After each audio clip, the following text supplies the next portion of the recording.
ନିଜେ ଯେତେ ଦୁଃଖରେ ରହିଲେ ବି ପରିବାରରେ ଖୁସି ବାଣ୍ଟିବାକୁ ପଡ଼େ। ବୋଧେ ଏଇ ହେଉଛି ଜୀବନ।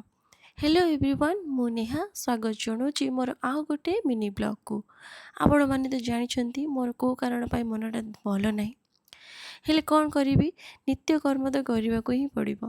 ଇଭିନିଂରେ ଲୁଗା ଧୋଇ ସାରିଛି, ଦେଖିଲି ଯେ ବହୁତ ଜୋରରେ ବର୍ଷା ଉଠେଇଛି। ଘର ପାଖରୁ ପାହାଡ଼ଟା ଦେଖାଯାଏ, କିନ୍ତୁ ବର୍ଷା ଯେହେତୁ ଉଠେଇଛି ପାହାଡ଼ ବି ଦେଖାଯାଉନି। ଆଉ ତଳକୁ ଆସିଲି, ଯେତେବେଳେ ମନେ ପଡ଼ିଲା ସ୍ୱାମୀ ଅନଲାଇନ୍ରୁ କିଛିଟା ଫୁଲ ଗଛ ମଗାଇଥିଲେ, ଆଉ ମୋତେ କହିଦେଇଥିଲି ଲଗେଇବାକୁ।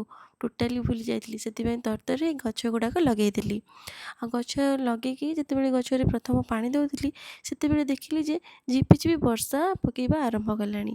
ଆଉ ଆକାଶ ମଧ୍ୟ ପୁରା ଅନ୍ଧାର ଦେଖାଗଲାଣି। ଆପଣମାନେ ଜାଣିଛନ୍ତି, ଯାହା ଘରେ ଚୁଲିରେ ରୋଷେଇ ହେଉଛି ସେମାନେ ଭଲ ଭାବରେ ଜାଣିଥିବେ ବର୍ଷା ପକାଇବା ଆରମ୍ଭ ହେବ ମାନେ ଆଗ ଶୁଖିଲା କାଠକୁ କେମିତି ସୁରକ୍ଷିତ ରଖିବା ବହୁତ ଜରୁରୀ ହୋଇପଡ଼େ। ଘଣ୍ଟାରେ 5:30 ବାଜିଛି, କିନ୍ତୁ ଯେମିତି ଲାଗୁଛି ରାତି 7ଟା ହେଲାଣି। ଏଠି ମୁଁ ଆଉ ମୋ ବାୟା ଯେହେତୁ ବାହାରକୁ ଯାଇପାରୁନୁ, ସେଥିପାଇଁ ଘର ଭିତରେ ଟିକେ ସମୟ ମସ୍ତି କଲୁ। ଏଇ ବର୍ଷା ପାଗରେ ଚାହା ସହିତ ଟିକେ ଛଣାଛଣି ହେଇଗଲେ କାହାକୁ ବା ଭଲ ଲାଗିବନି। ଆଉ ସେତିକିବେଳେ ମୋର ମନେ ପଡ଼ିଲା, ସକାଳେ କିଛିଟା ଚିକେନ୍କୁ ମୁଁ ମ୍ୟାରିନେଟ୍ କରିକି ଫ୍ରିଜ୍ରେ ରଖିଦେଲି।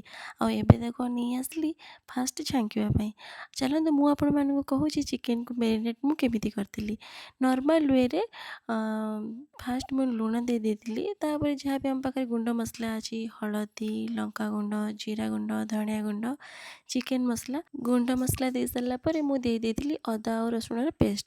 ତାପରେ ଯେଉଁ ସସ୍ ରଖିଥିଲି, tomato sauce, chilli sauce, soya sauce, ତାକୁ ଦେଇକି ଭିନେଗାର ଦେଇକି 2ଟା ଅଣ୍ଡା ଦେଇକି ଭଲ ଭାବରେ ତାକୁ ମିକ୍ସ କରିନେଲି। ଆଉ ମିକ୍ସ କରିସାରିଲା ପରେ ତା ଦେହରେ ଦେଇଥିଲି ମଇଦା ଆଉ କର୍ଣ୍ଣଫ୍ଲାୱାର 2 ଚାମଚ।